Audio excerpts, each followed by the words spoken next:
ఆత్మీయ స్తుతి కార్యక్రమంలో అన్నదినము మాతో కలిసి దేవుని స్తుతిస్తున్న ప్రియ సహోదరి సహోదరులందరికీ మన రక్షకుడు ప్రభువైన యేసుక్రీస్తు నామములో నా హృదయపూర్వక వందనాలు తెలియజేస్తూ ఉన్నాం.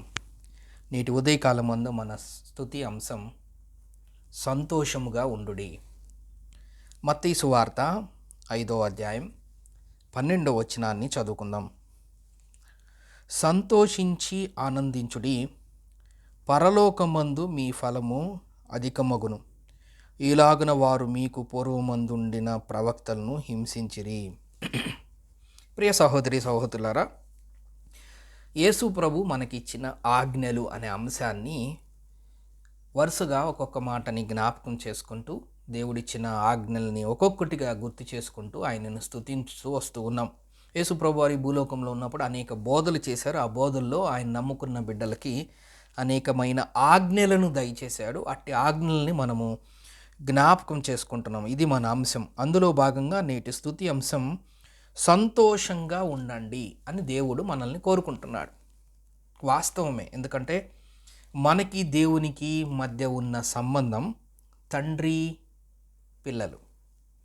దానికి ఆధారం యోహాను సువార్త 1వ అధ్యాయం 12వ వచనములో మనందరికీ తెలిసిన మాటే మనకు తెలుసు. తన్నెందరు అంగీకరించెదరో వారందరికీ, అనగా తన నామముందు విశ్వాసం ఉంచిన వారికి దేవుని పిల్లలయ్యే అధికారాన్ని మనకు అనుగ్రహించాడు. కాబట్టి మనమందరం ఆయన్ని విశ్వసించిన వారం, ఆయన్ని నమ్ముకున్న వారం. మనల్ని రక్షించడానికి మనందరము పాపములో ఉంటుండగా, సాతాను బంధకములో ఉంటుండగా, చనిపోతే నరకాగ్నికి వెళ్ళవలసిన పరిస్థితిలో మనం ఉంటుండగా, అలాంటి స్థితిలో మనల్ని ఉంచడానికి దేవుడు ఇష్టపడక పరిశుద్ధుడైన దేవుడు ఈ లోకానికి దిగివచ్చి కలువరి శిలువలో తన ప్రాణాన్ని అర్పించి ఆయన చనిపోయి తిరిగి లేచాడు. మనకు రావాల్సిన శిక్ష భారాన్ని ఆయనే భరించి మనల్ని ఆ శిక్ష నుంచి తప్పించి సాతాను బంధకము నుంచి విడిపించి పరిశుద్ధులుగా చేర్చి ఆయన కార్చిన అమూల్యమైన రక్తధారలో మనల్ని శుద్ధీకరించి తన పిల్లలుగా ఆయన చేసుకున్నాడు. ఇప్పుడు మనకి ఆయనకి మధ్య ఉన్న సంబంధం ఏంటంటే, ఆయన మన తండ్రి, పరలోకమందున్న మన తండ్రి, ఆత్మీయ తండ్రి. అదే కదా పరలోక ప్రార్థనలో కూడా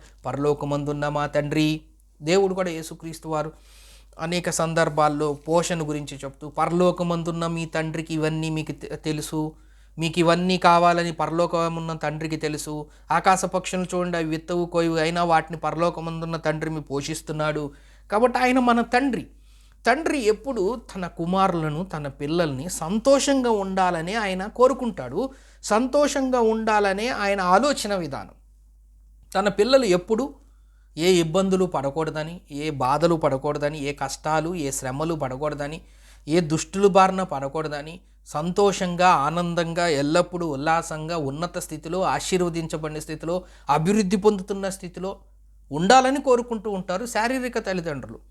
విశ్వాసులైతే శారీరకంగా తమ పిల్లలు అన్ని విషయాల్లో దీవించబడాలని, అదే విషయంలో ఆత్మీయంగా కూడా వాళ్ళు దినదినాభివృద్ధి చెందాలని తల్లిదండ్రులు కోరుకుంటారు. ఇది లోకంలో శారీరక తల్లిదండ్రులకి వాళ్ళ పిల్లలకు ఉన్న మధ్య ఉన్న సంబంధం, విశ్వాసులకు తల్లిదండ్రులకి విశ్వాసుల పిల్లలకి మధ్య ఉన్న సంబంధం. ఇప్పుడు దేవునికి ఆయన పిల్లలమైన మనకి మధ్య ఉన్న సంబంధంలో తండ్రిగా తన పిల్లలు సంతోషంగా ఉండాలని ఆయన యొక్క ఆలోచన. అందులో భాగంగానే ఆయన చెప్తున్నమాట, సంతోషించి ఆనందించుడి. 2 మాటలు చెప్తూ ఉన్నారు. సంతోషంగా ఉండాలి, ఆనందించాలి. పరలోకమందు మీ ఫలము అబద్ధమగును. ఎప్పుడు చెప్తున్నారంటే, ఆ మాటలు యేసు ప్రభు వారు కొండ మీద చేసిన ప్రసంగం. ఈ ప్రపంచంలో ఇప్పటికీ గొప్ప గొప్ప బోధల్లో యేసు ప్రభు వారు కొండ మీద చేసిన ప్రసంగం చాలా అద్భుతమైన ప్రసంగంగా చరిత్రలో లిఖించబడింది. బైబిల్లో లిఖించటం కాదు, చరిత్రలో కూడా గొప్ప గొప్ప ప్రసంగాలలో, గొప్ప గొప్ప బోధల్లో యేసు ప్రభు వారు కొండ మీద చేసిన ప్రసంగం చాలా విలువైనది. ప్రపంచానికి చాలా గొప్ప సందేశం.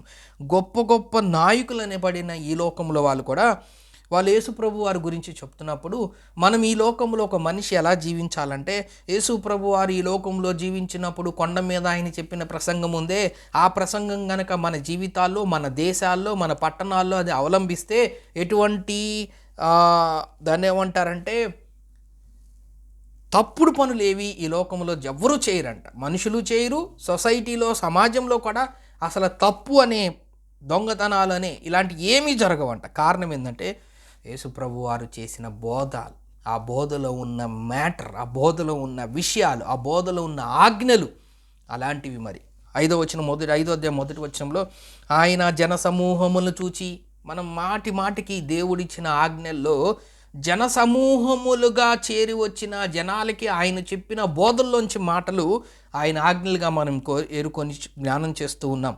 ఆ జనసమూహములను చూచి, అంటే యేసుప్రభు దగ్గరికి ఆయన కొండ మీద ఉన్నప్పుడు, ఆయన బోధకుడిగా ఆయన ప్రసంగం చేయటానికి అక్కడ ఉన్నప్పుడు అనేక మంది ఆయన దగ్గరికి వచ్చారు. ఆయన దగ్గరికి వచ్చిన తర్వాత ఆయన ప్రసంగం బోధించారు.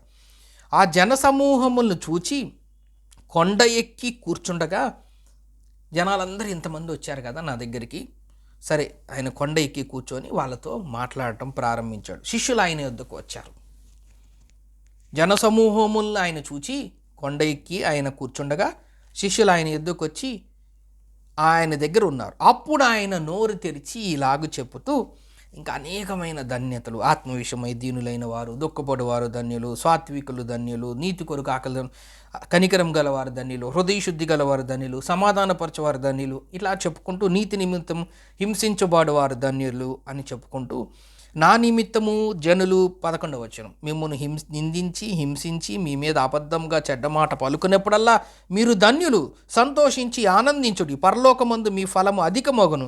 అలాగున వారు మీకు పూర్వమందున్న ప్రవక్తలను హింసించిరి. అంటే ఎప్పుడు ఆనందించమంటున్నాడు, ఎప్పుడు సంతోషించమంటున్నాడు అంటే 11వ వచనంలో చూస్తే, నా నిమిత్తము జనులు మిమ్మును నిందించినప్పుడు సంతోషపడి ఆనందించుడి, నా నిమిత్తము జనులు మిమ్మల్ని హింసించినప్పుడు మీరు సంతోషించి ఆనందించుడి, నా నిమిత్తము జనులు మీ మీద అబద్ధంగా చెడ్డ మాటలు పలుకునేప్పుడల్లా మీరు సంతోషించి ఆనందించుడి, ఎందుకంటే మీరు ధన్యులు.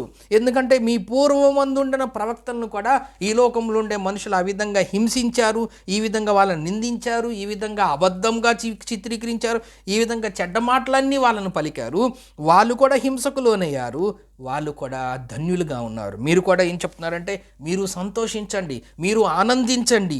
మీరు ఆ విధంగా చేసినట్లయితే పరలోకంలో మీ ఫలం అధికమవును. ఈ లోకంలో వాళ్ళు పెట్టే హింసలకి, నిందలకి, అవమానాలకి ఇక్కడ ఫలము రాకపోవచ్చు, ఇక్కడ కష్టము రావచ్చు, ఇక్కడ శ్రమలు రావచ్చు, ఇక్కడ అవమానాలు రావచ్చు, ఇక్కడ ఇబ్బందులు రావచ్చు, ఇక్కడ శారీరకంగా ఎంతో శ్రమ కూడి ఉండొచ్చేమో, కానీ నా నిమిత్తము మీరు నిందించబడి ఉంటే, ఆ నిందలో మీరు ఆనందము సంతోషం కలిగి ఉంటే, నా నిమిత్తం మీరు హింసించబడి ఉంటే, అట్టి దాన్ని బట్టి మీరు సంతోషము ఆనందం కలిగి ఉంటే, నా నిమిత్తం మీరు అబద్ధముగా చిత్రీకరించబడితే దాన్ని బట్టి మీరు సంతోషించి ఆనందిస్తే, నా నిమిత్తం మీరు చెడ్డ మాటలెల్లా మీ మీద పలుకుతున్నప్పుడు మీరు ఆనందించి సంతోషిస్తే పరలోకములో మీ ఫలం అధికమగును. ఈ లోకములో మీ ఫలం అధికము కాకపోవచ్చేమో, కానీ పరలోకములో ఖచ్చితంగా మీకు ఫలం అనుగ్రహించును. ఎవరు చెప్తున్నారు ఈ మాట?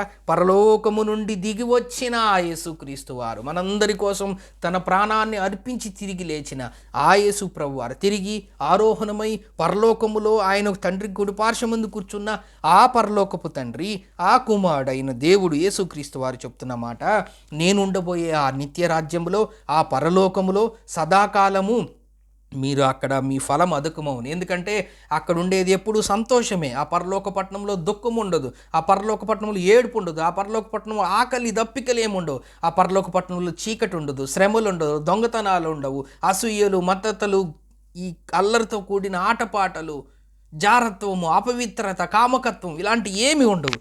అక్కడ ఉండేది సంతోషము, అక్కడ ఉండేది ఆనందము, అక్కడ ఉండేది వెలుగు, అక్కడ ఉండేది నిత్యమైన నూతన జీవితం, అక్కడ ఉండేది నిత్యత్వం, అక్కడ ఉండేది వెలుగు, అక్కడ ఉండేది రాత్రి ఉండని ఆ పట్టణం.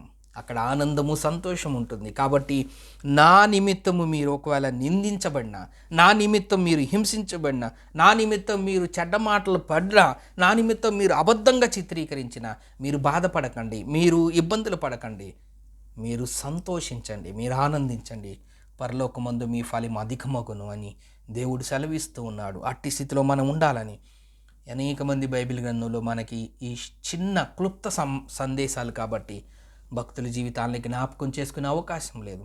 అపోస్తలుడైన పౌలు ప్రభు కోసం నిందించబడ్డాడు, ప్రభు కోసం హింసించబడ్డాడు, ప్రభు కోసం అబద్ధముగా చేయబడ్డాడు, ప్రభు కోసం అనేక చెడ్డ మాటలు పలకబడ్డాడు.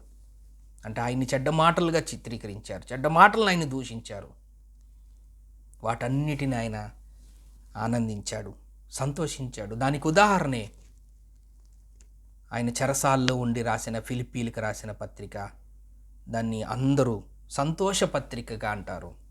ఆయన రాసిన ఆ పత్రికలో నేను ఆనందిస్తున్నాను, నేను సంతోషిస్తున్నానని చెప్తాడు.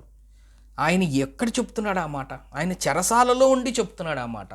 నేను ఆనందిస్తున్నాను, ఎవరైనా చెరసాలలో ఉండి నేను బాధపడుతున్నాను, నేను ఇబ్బందులకు గురవుతున్నాను, నేను అనారోగ్యం పాలన పడుతున్నాను, నాకు ఆహారం సరిపోవట్లేదు, నాకు పడుకోవటానికి ఇల్లు సరిగా లేదు, నాకు వసతులు లేవు, నేను మనోవేదతో ఉన్నాను, నా కుటుంబానికి దూరంగా ఉన్నాను, నేను సంఘానికి దూరంగా ఉన్నాను, స్నేహితులకి దూరంగా ఉన్నాను, నన్ను ఇక్కడ సరిగా చూసుకోవట్లేదు, దోమలో ఉన్నాయి, ఇంకా ఇట్లా రకరకాలుగా చెప్తారు. కానీ పౌలు చెప్తున్న మాట, చెరసాలలో ఉండి నేను ఆనందిస్తున్నాను, నేను సంతోషిస్తున్నాను. దేన్ని బట్టి తెలుసా?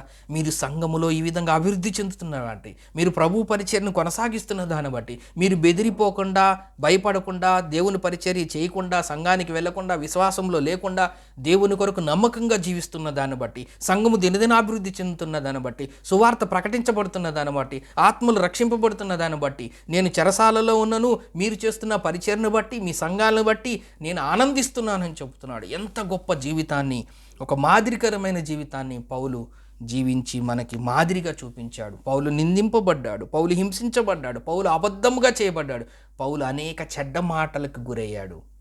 అయినా సరే పౌలు ఆనందించాడు, సంతోషించాడు. పరలోకమందు ఆయన ఫలం అధికమైంది. పౌలు ఎంతగా గొప్ప పరిచర్య చేశాడో మనందరికీ తెలుసు. నా కొరకు నీతి కిరీటము, జీవ కిరీటము ఉన్నదాన్ని ఆయన సెలవిచ్చినట్లుగా మనం చూస్తూ ఉన్నాం. కాబట్టి ప్రియ సహోదరి సహోదరులారా, దేవుడు చెప్తున్న ఇట్టి ఆజ్ఞను మన జీవితాల్లో మనం కూడా సంతోషించి ఆనందించి పరలోకమందు మనం ఫలం అధికమయ్యే స్థితిలో మనల్ని ఉంచినందుకు ఆ దేవుణ్ణి మనం స్తుతించి ఆయన్ని మహింపరుద్దాం. దేవుడి కొన్ని లేఖన భాగంలో మన కొరకు దీవించునుగాక.